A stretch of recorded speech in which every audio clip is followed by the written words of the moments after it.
माझ्या प्रिय श्रोत्यांनो, हा जो प्लॉट पपईचा आपण बघताय तो 15 नंबर व्हरायटी जी शेतकऱ्यानं स्वतः तयार केलेली आहे आणि या प्लॉटची एज आज 8 महिने कंप्लीट आहे आणि या प्लॉटचं अंतर 8x6 या पद्धतीनं आहे आणि शेतकऱ्याने यामध्ये गहू हे आंतरपीक घेतलं होतं.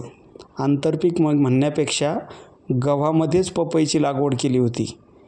गव्हाची आपण ज्यावेळेस आरी ट्रॅक्टरने ओढतो त्यावेळेस त्या ओरंब्यावरती पपईची लागवड 8x6 या पद्धतीनं केली होती आणि शेतकऱ्याच्या म्हणण्यानुसार आतापर्यंत याला 3 खताचे डोस झालेले आहे आणि मायक्रोन्यूट्रॉनचा एक डोस झालेला आहे आणि एवढ्या कमी खर्चामध्ये दुसरं पीक म्हणजे येणं शक्यच नाही आहे. आणि आता प्लॉटला 1 ते 1.5 महिन्यामध्ये या प्लॉटची हार्वेस्टिंग चालू होईल.